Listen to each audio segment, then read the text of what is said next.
Hello students, digital study में आपका स्वागत है। अगर आप इस चैनल पर नए हैं तो सब्सक्राइब भी कर लीजिए और लाइक भी कर दीजिए। तो लाइक करने में शर्माना कैसा।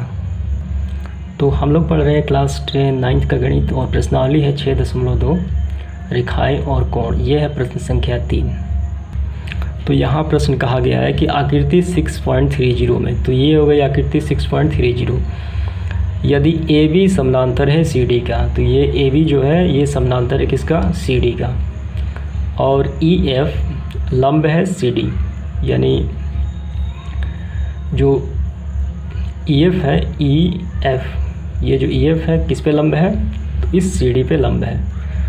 और कोण जी ई डी, कोण जी ई डी कितना दिया हुआ है, 126 डिग्री। तो हमें कोण ए जी ई ये वाला कोण जी ई एफ ये वाला कोण, और कोण एफ जी ई यानी ये वाला कोण, हमें तीनों ज्ञात करने हैं। तो हम इसको बारी बारी से ज्ञात करेंगे। तो सबसे पहले जो दिया गया है उसको लिख लेते हैं। ये दिया गया है हमें दिया गया है कोण जी ई डी, ये रहा जी ई डी। आपको ध्यान से देखने हैं, जी ई डी कितना दिया गया है, 126 डिग्री। ये 126 डिग्री यहाँ पे दिया गया है। ऐसे टोटल कितना है, 126 डिग्री। तो यहाँ आपको ध्यान देना है कि दो रेखाएं इस तरह और एक तिर्यक रेखा काटती है, तो कौन सा कोण बनता है, तो ये कोण बनता है एकांतर कोण। अगर ये 126 दिया है तो ये कितना हो जाएगा, तो ये भी हो जाएगा 126। क्यों, क्योंकि ये एकांतर कोण के नियम के अनुसार ये दोनों कोण आपस में बराबर होते हैं। तो यहाँ 126 आ गया, कौन सा, जी ई डी, तो ये भी तो उतना ही होगा। ठीक, एकांतर कोण के अनुसार ये भी तो उतना ही होगा। तो ये कौन सा कोण है, तो ये कोण है ये वाला ए जी ई। तो हमें ये कोण तो आसानी से ज्ञात हो गया। तो यहाँ पे हमें लिखना है अतः कोण ए जी ई बराबर कितना हो गया, तो ये हो जाएगा 126।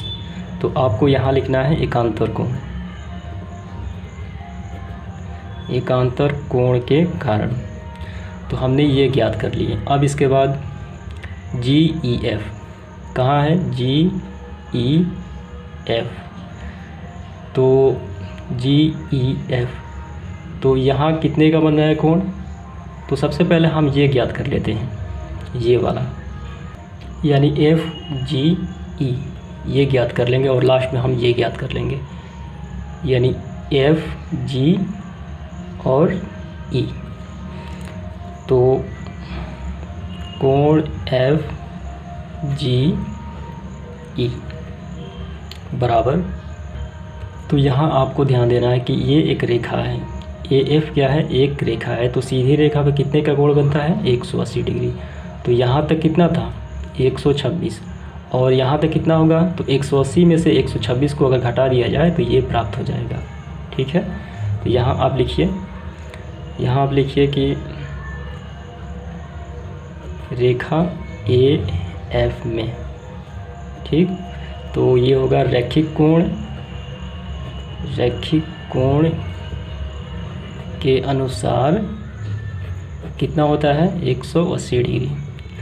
तो इसलिए तो ये हो जाएगा कितना, ये कितना मान आया था, ये आया था 126 प्लस, अब ये कोण लिख दीजिए आप, तो एफ जी ई बराबर 180, यानी इन दोनों का योग इतना हो जाएगा 180। तो यहाँ हम एफ जी ई का मान ज्ञात करेंगे, एफ जी ई। आपको याद रखना है कि जहाँ पे कोण बनता है वो बीच में होता है, जी बीच में है, यानी यहाँ पे कोण बनता है इसलिए। तो यहाँ पे 180 है और 126 को इस तरफ हम भेज देंगे तो कितना हो जाएगा, ये इससे माइनस हो जाएगा यानी घट जाएगा। तो यहाँ पे एफ जी ई बराबर, तो 180 में से 126 को घटा दिया जाए तो ये हो जाएगा 10 में से 6 गया, तो ये हो गया 4 और ये हो गया 17। तो यहाँ पे 17 में से 12 घटा तो हो गया 5, यानी 54। FGE कितना प्राप्त हो गया, ये प्राप्त हो गया 54। यहाँ पे आपको लिख देना है 54 और यहाँ पे लिख दीजिए 126 जो हमने ये वाला प्राप्त किया था यहाँ पे। तो अब ये ज्ञात करना है, तो ये तो काफ़ी आसान है। तो हमने 2 ज्ञात कर लिए, ये भी ज्ञात कर लिए, अब ये ज्ञात करना है। तो आप बताइए यहाँ पे कितना कोण बन रहा है, तो यहाँ पे 90 डिग्री, क्योंकि यहाँ समकोण है। ठीक, तो यहाँ पे कितना बन रहा है, ये तो ऐसे ही ज्ञात हो गया, यहाँ पे है 90 डिग्री। तो ये ज्ञात किया जाएगा। ठीक, हमें ये ज्ञात करना है। देखिए यहाँ पे GEF,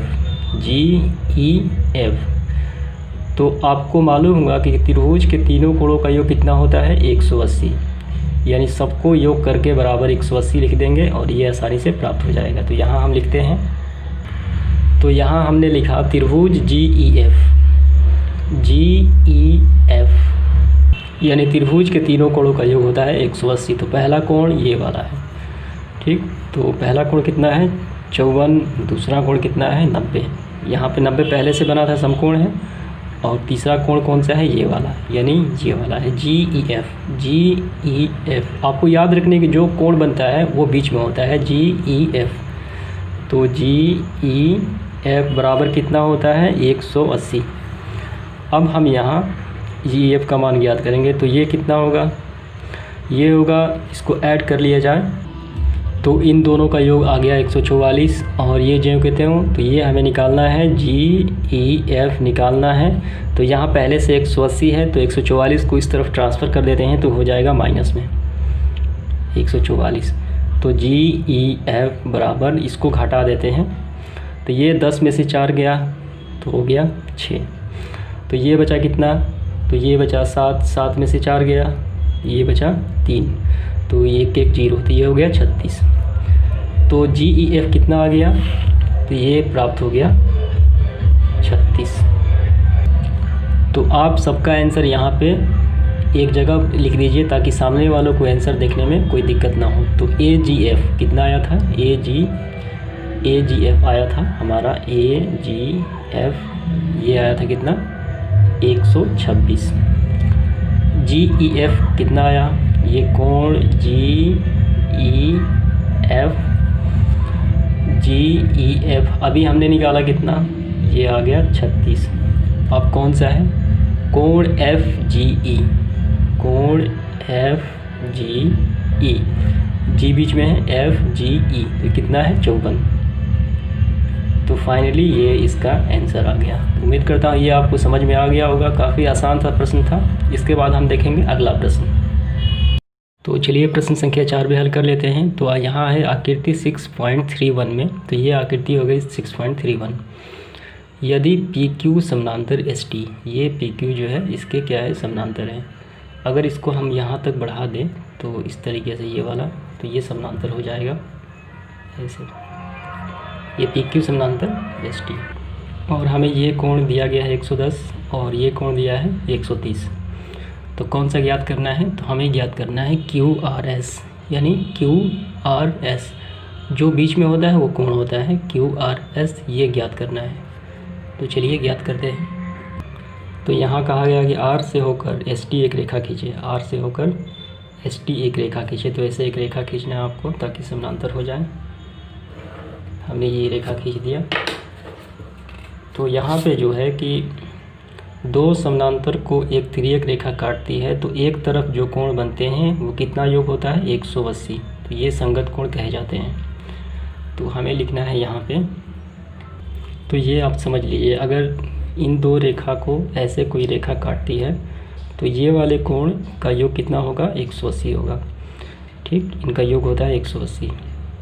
तो यही बात यहाँ पे बताया गया, अगर ये 130 है और तो यहाँ पे जो भी कुछ हो लेकिन दोनों का योग 180 होता है। और ठीक ये भी इसी प्रकार इन दोनों का योग 180 होगा। तो संगत कोण के अनुसार ये कोण कितना हो जाएगा, तो इस कोण के बराबर हम कर लेते हैं। सबसे पहले इसको मान लेते हैं कोण 1 और इसको मान लेते हैं कोण 2 और इसको कोण 3। तो ये वाला सबसे पहले कोण 1 प्लस ये 130, दोनों का योग कितना होता है 180। तो कोण 1 बराबर 180 माइनस प्लस का 130 उस तरफ गया तो माइनस में 130। कोण 1 बराबर, तो ये कितना हो जाएगा, तो ये होगा 50। तो ये प्राप्त हो गया 50। अब ये कैसे प्राप्त होगा, ठीक इसी प्रकार इन दोनों का योग कितना होता है 180। अब इसके बाद ये वाला कोण 3 प्लस 110 बराबर 180। तो कोण 3 जब हम निकालेंगे तो यहाँ है 180, तो ये प्लस का 110 उस तरफ जाएगा तो हो जाएगा माइनस का 110। तो कोण 3 बराबर, तो ये कितना होगा, तो ये होगा 70। तो ये आ गया 70। अब रैखिक कोण के अनुसार, तो रैखिक कोण के अनुसार मान कितना होता है 180। तो हमें ये ज्ञात करना है, कौन सा ज्ञात करना है, QRS, यानी QRS ये कोण ज्ञात करना है। तो एक सीधी रेखा पे कोण कितना बनता है, टोटल बनता है 180। तो सबको हम योग करेंगे और बराबर में 180, यानी यहाँ पे 70 आया और यहाँ पे 50 और ये कोण 2। तो 70 प्लस 50 प्लस में कोण 2 बराबर 180। जब यहाँ से इसको हम ऐड कर लेते हैं, ठीक, तो इसको ऐड कर लिया जाए, तो हमने इसको जोड़ लिया तो आ गया 120। अब ये कोण 2 बराबर 180, 120 उस तरफ गया तो माइनस में 120। कोण 2 बराबर आ गया 120 में से 180 में से 120 घटा तो हो गया 60 आंसर होगा। तो हमें ये ज्ञात करना था, तो ये वाला कोण, तो ये आ गया 60। तो यहाँ आप लिख लीजिए कि कोण QRS बराबर 60 डिग्री आंसर।